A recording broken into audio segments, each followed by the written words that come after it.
Assalamualaikum warahmatullahi wabarakatuh. Perkenalkan, nama saya Nuraini, nomor urut 28 dari kelas 10 Ki Hajar Dewantara. Kali ini saya akan membahas tentang pergaulan sehat. Sebelum kita tahu apa itu pergaulan sehat, yang pertama saya akan menyebutkan pengertian dari pergaulan. Pengertian pergaulan adalah pergaulan berasal dari kata gaul, yang artinya dalam Kamus Besar Bahasa Indonesia adalah teman hidup atau bersahabat.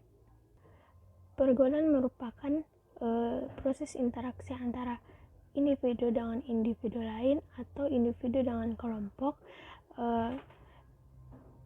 yang artinya manusia sebagai makhluk sosial tak akan pernah lepas dari kebersamaan dengan manusia lain.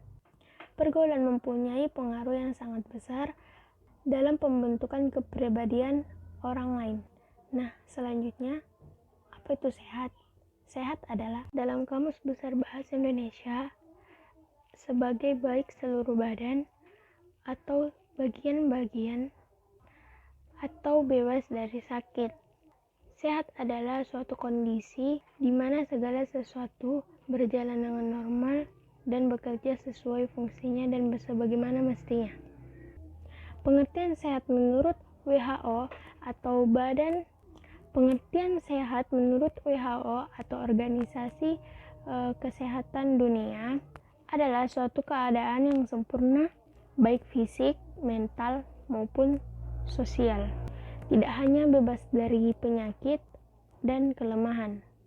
Sehat menurut WHO terdiri dari suatu kesatuan penting 4 komponen dasar yang membentuk positive health itu: 1. Sehat jasmani, 2. Sehat mental, 3. Sehat spiritual, 4. Kesejahteraan sosial. Nah, sekarang pengertian remaja. Remaja dalam Kamus Besar Bahasa Indonesia diartikan sebagai mulai dewasa. Remaja berarti tumbuh atau tumbuh menjadi dewasa, atau bisa juga mencakup kematangan mental, emosional, sosial, dan fisik.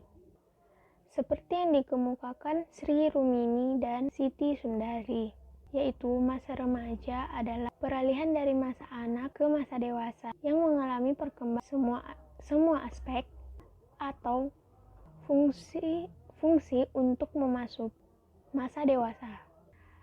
Masa remaja berlangsung dari umur 12 tahun sampai 21 tahun bagi wanita dan 13 tahun sampai 22 tahun bagi pria. Pergaulan sehat remaja dapat juga diartikan sebagai proses interaksi yang dilakukan oleh individu dengan individu lain atau individu dengan kelompok dengan berjalan dengan normal, baik tubuh, jiwa, maupun kehidupan sosialnya. Ada beberapa cara bergaul untuk para remaja. Yang pertama, adanya kesadaran beragama bagi remaja. Bagi anak remaja sangat diperlukan adanya pemahaman, pendalaman, serta ketataan terhadap ajaran agama.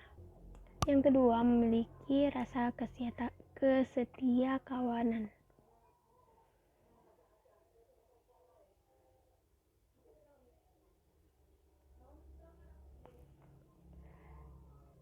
Setia kawan sangat dibutuhkan oleh remaja karena agar dapat terjalin hubungan sosial yang baik.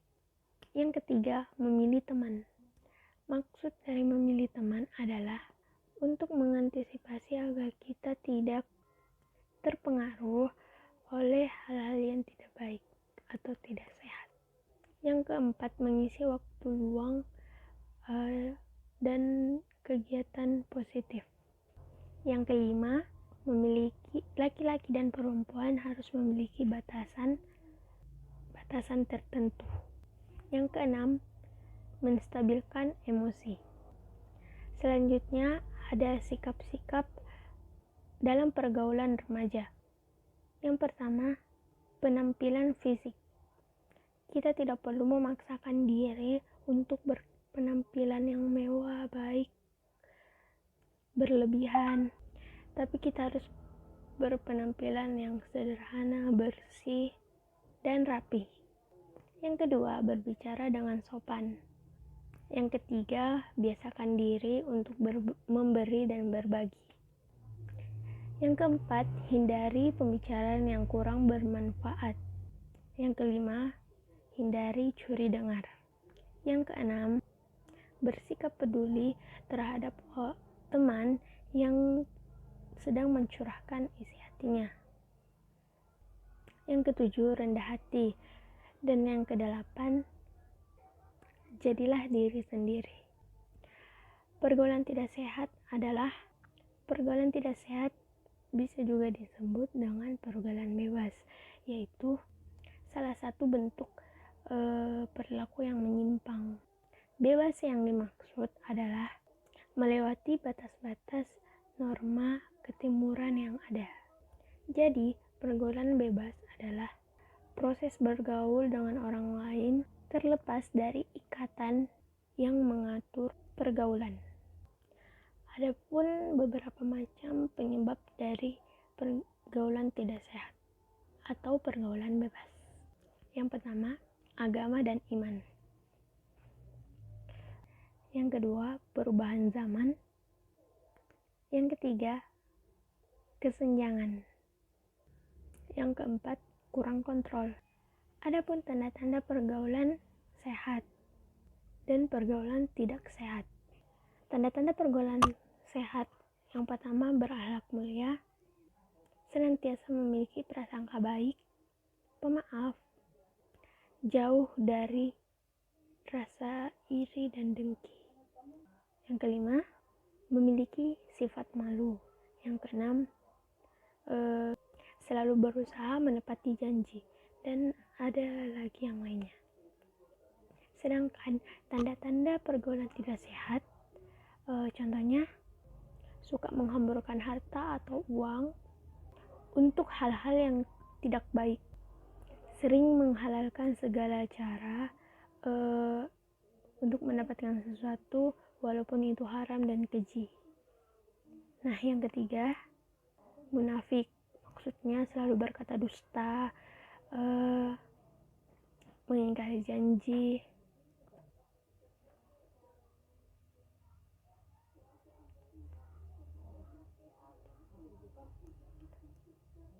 dan masih ada yang lainnya. Nah, dampak dari pergaulan tidak sehat itu sangat berpengaruh bagi diri sendiri, orang tua, dan lingkungan.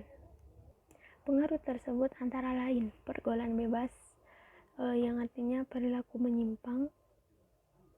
Yang kedua, ketergantungan obat. Yang ketiga, menurunnya derajat kesehatan. Yang keempat, meningkatkan kriminalitas. Yang kelima, merenggangkan hubungan keluarga. Yang keenam, menyebarkan penyakit. Yang ketujuh, menurunnya prestasi. Yang terakhir adalah pencegahan pergaulan tidak sehat bagi remaja. Untuk menumbuhkan kesadaran akan bahayanya pergaulan tidak sehat, remaja perlu diberi pendidikan mengenai dampak dari pergaulan tidak sehat dan memberi pendidikan kerohanian agar mereka sadar tentang apa akibat yang akan ditimbulkan oleh pergaulan tidak sehat. Nah, selanjutnya itu pembentukan jati diri. Pembentukan jati diri yang utama itu adalah lingkungan. Lingkungan yang sehat akan melahirkan remaja yang sehat pula. Sebaliknya, lingkungan yang kurang sehat akan membentuk pribadi remaja yang tidak baik pula. Nah, hal-hal yang diberikan oleh remaja agar remaja tidak terjerumus ke pergaulan tidak sehat dan selalu ada di pergaulan yang sehat, maka yang dilakukan adalah membekali diri dengan bimbingan agama sedini mungkin. Biasakan untuk meminta izin jika ingin keluar rumah. Salurkan bakat dan minat di hal-hal yang positif. Yakinkanlah bahwa aturan yang diberikan oleh guru atau orang tua bukan bermaksud untuk mengekang, tapi untuk kebaikan masa depan. Biasakan menceritakan segala masalah kepada orang tua. Mari menjadi pelopor remaja penganut pergaulan sehat. Sekian dari saya, kurang dan lebihnya mohon dimaafkan. Wassalamualaikum warahmatullahi wabarakatuh.